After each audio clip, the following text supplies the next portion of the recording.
Salut, c'est Sonia Shine. Bienvenue dans Instant présent de Dieu avec la Rhapsodie des réalités.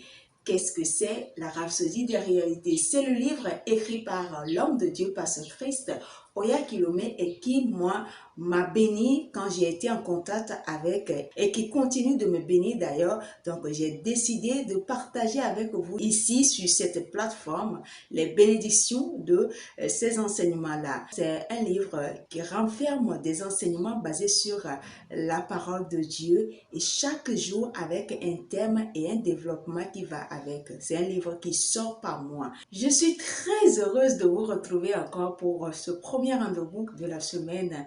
Rendez-vous de la parole, bien sûr.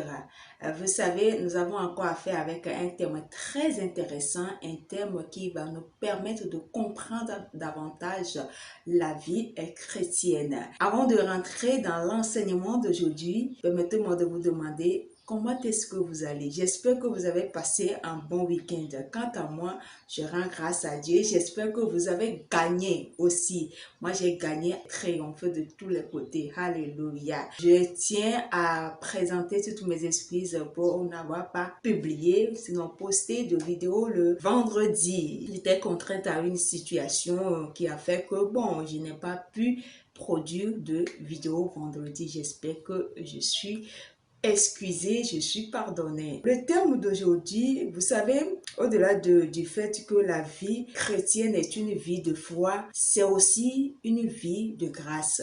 Nous vivons par la grâce. Tout ce qui nous arrive par la grâce.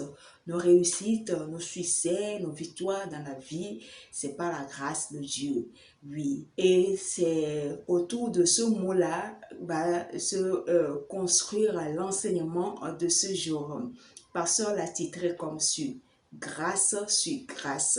Et donc l'écriture autour de laquelle va se dérouler l'enseignement du jour est tirée de 2 Pierre chapitre 3 verset 18. Là il est écrit: mais croissez dans la grâce et dans la connaissance de notre Seigneur et Sauveur Jésus-Christ.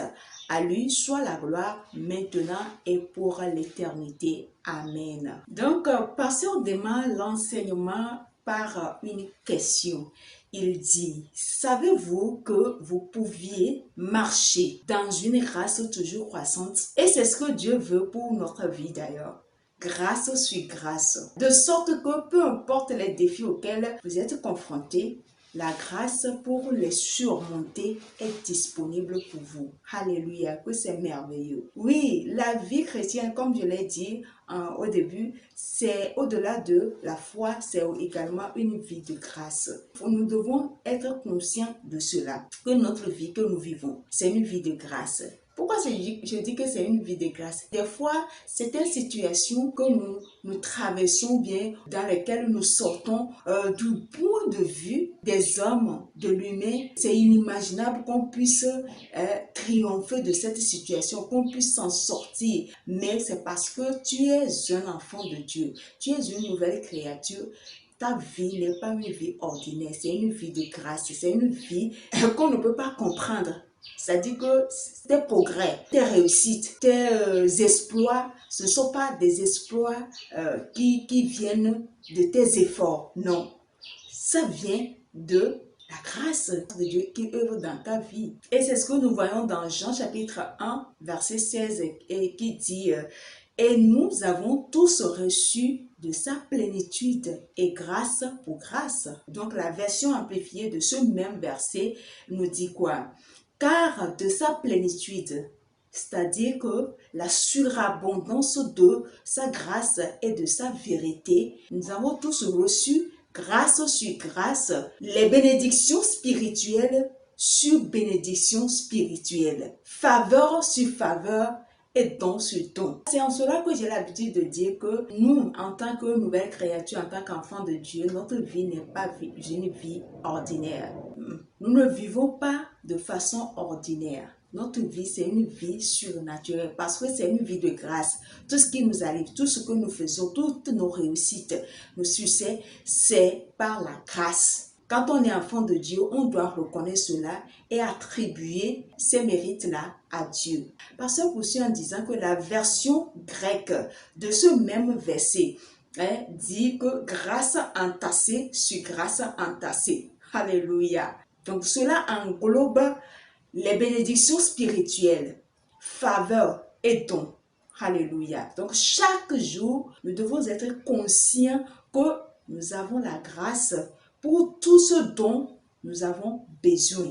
Alléluia. Et pour tout ce que nous avons à faire. Une activité que tu veux entreprendre, une affaire que tu veux entreprendre, sache qu'il y a la grâce qui est disponible pour toi. Tu es confronté à une difficulté, tu es confronté à un défi, à une situation qui de par tes capacités, tes propres moyens, tu ne peux pas t'en sortir, tu ne peux pas réussir, tu ne peux pas pouvoir trouver une solution, mais par la grâce, en étant conscient de la grâce, tu sais que peu importe comment, toi, tu vas triompher de la situation. Toi, tu vas réussir cette affaire. Toi, tu vas réussir ton projet que tu es en train de mener. Nous devons savoir que la grâce de Dieu sur notre vie est l'œuvre intérieure de la gloire et de la puissance de Dieu qui rayonne avec excellence. La grâce, ça ne se fait pas voir, mais nous mesurons la grâce par les choses que nous expérimentons dans notre vie chrétienne, les choses qui nous arrivent. Donc cette grâce nous amène à avoir des résultats extraordinaires. C'est de ça que je viens de parler. Oui, tu as entendu parler d'un projet ou bien d'un appel à candidature. Tu vas déposer tes dossiers. Et quand tu vois ceux qui, des gens qui viennent faire le dépôt de leur dossier, tu te dis, moi aussi, est-ce qu'on peut me prendre? Avec vraiment mon niveau, est-ce qu'on peut me prendre? À la fin, avec tes diplômes que aux yeux des hommes, qui n'est pas suffisant, qui n'est pas élevé, mais finalement, c'est toi qu'on retient, c'est toi qu'on prend. Là, tu comprends en même temps que tes diplômes n'ont rien fait à ce niveau, que si ce n'est la grâce de Dieu, tu comprends en même temps que c'est Dieu même, l'Esprit de Dieu même qui a opéré ce choix-là. Donc, c'est de ça, Pasteur nous parle ici, que cette grâce nous amène à avoir des résultats extraordinaires. Ou bien tu postules pour suivre une formation, par exemple, il y a beaucoup de personnes qui ont déposé leur dossier. On dit, à la fin, on ne pourrait pas retenir que 20 personnes, mais il y a plus de 500 dépôts de candidatures. Et au finish, tu fais partie de ces 20-là qu'on a retenus. Non, ne pensons pas que c'est par pur hasard, par chance ou bien parce que notre dossier, on a bien constitué notre dossier. Non, ça n'a rien à voir. C'est par la grâce. Quand on est enfant de Dieu, il faut que nous arrivions à reconnaître ces choses-là et à être reconnaissant envers Dieu. Pasteur va plus loin en donnant un autre exemple. Il dit, vos collègues pourraient être aussi doués que vous l'êtes, ou même voire plus de capacités que vous. Mais la grâce de Dieu à l'œuvre vous amènera à un niveau supérieur et fera en sorte que vous obteniez des résultats qui surpassent complètement les leurs. Alléluia. Tu es en classe d'examen, tu prépares ton examen, mais toi-même tu sais qu'au cours de l'année, ce que tu as produit ou bien tes résultats ne te rassurent pas. Tu sais que en allant à l'examen là, seul un miracle peut me faire réussir. Mais il y a des gens qui au cours de l'année se sont illustrés par leurs résultats, par les notes qu'ils reçoivent dans les différentes matières et autres. Tu te dis, ces gens-là, l'examen c'est assuré pour eux, ils vont sortir d'emblée. Mais au finish, eux ils sont recalés, toi tu passes tranquillement. Et les gens s'étonnent, ils se disent, lui, il ne fout rien à la classe, il ne fait rien en classe, lui, il est nul en classe, mais c'est lui qui réussit à l'examen. Ceux qui travaillent même, voilà, ils sont recalés.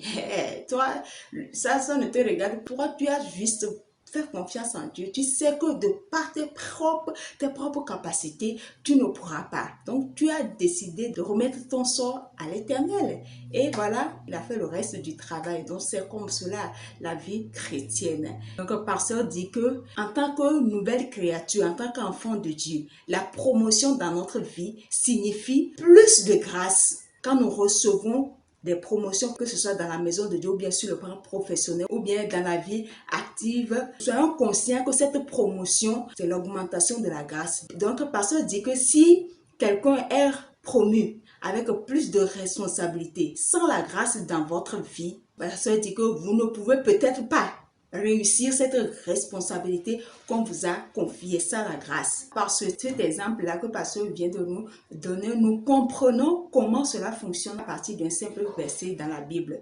Jacques chapitre 4 verset 6 qui nous dit « Il accorde au contraire une grâce plus excellente. » Alléluia. Remarquez qu'il n'a pas dit « Il a donné plus de grâce ». Il dit plutôt « Il donne plus de grâce ». Cela signifie que vous pouvez entrer dans ce verset chaque jour, chaque semaine, chaque mois, chaque année, chaque heure.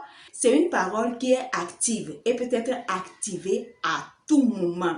En gros, c'est ainsi que fonctionne la parole prophétique de Dieu. Donc, réclamez ceci pour votre vie aujourd'hui, chaque jour, et vous allez vivre une vie chrétienne épanouissante, florissante. Voilà, une vie chrétienne complète, sans souci. Même si les soucis viennent, vous savez que la grâce est disponible pour vous pour affronter, gérer, triompher de ces soucis-là. Alléluia, gloire à Dieu. C'est ceci qui met fin à l'enseignement d'aujourd'hui. Nous allons prendre rapidement la prière. Je dis et vous répétez après moi, s'il vous plaît. Cher Père, je reçois plus de grâce et une plus grande manifestation de ta puissance dans ma vie. La connaissance de ta parole me fait marcher dans une grâce surabondante et cette grâce produit la faveur, la beauté, la bonne volonté, la tendresse, la perfection, la gloire et la capacité dans ma vie au nom de Jésus. Amen. Alléluia. Pour une étude approfondie à l'enseignement du jour, nous allons lire 2 Pierre chapitre 1 verset 2, 2 Corinthiens chapitre 9 verset 8, Jacques chapitre 4 verset 6. Pour une étude de la Bible en un an, vous allez lire Jean 15 verset 1 à 17, 1 Chronique chapitre 3 verset 4. Enfin, pour une étude de la Bible en 2 ans, vous allez lire 1 Corinthiens chapitre 14 verset 20 à 30 et Proverbes chapitre 26. Si aujourd'hui est votre première fois de tomber sur cette vidéo et vous savez que vous n'avez pas encore fait de Jésus votre sauveur et Seigneur personnel, c'est l'occasion. Je vais vous conduire à travers cette petite prière que nous appelons la prière du salut. Ayez conscience que après cette prière, vous ne serez plus la même personne qui a commencé par regarder cette vidéo. Je dis, vous répétez après moi, s'il vous plaît. Ô Seigneur Dieu, je crois de tout mon cœur en Jésus-Christ, Fils du Dieu vivant. Je crois qu'il est mort pour moi et Dieu l'a ressuscité des morts. Je crois qu'il est vivant aujourd'hui. Je confesse de ma bouche que Jésus-Christ est le Seigneur de ma vie. À partir d'aujourd'hui, par lui et en son nom, j'ai la vie éternelle. Je suis né de nouveau. Merci Seigneur d'avoir sauvé mon âme. Je suis désormais un enfant de Dieu. Alléluia. Félicitations, bienvenue dans la famille des enfants de Dieu, dans la famille des champions, dans la famille des élus de Dieu, dans la famille des illuminés tout simplement. Aimez la vidéo, partagez-la, abonnez-vous à la page ainsi qu'à la chaîne YouTube. Laissez des commentaires en bas de la vidéo pour plus d'amélioration.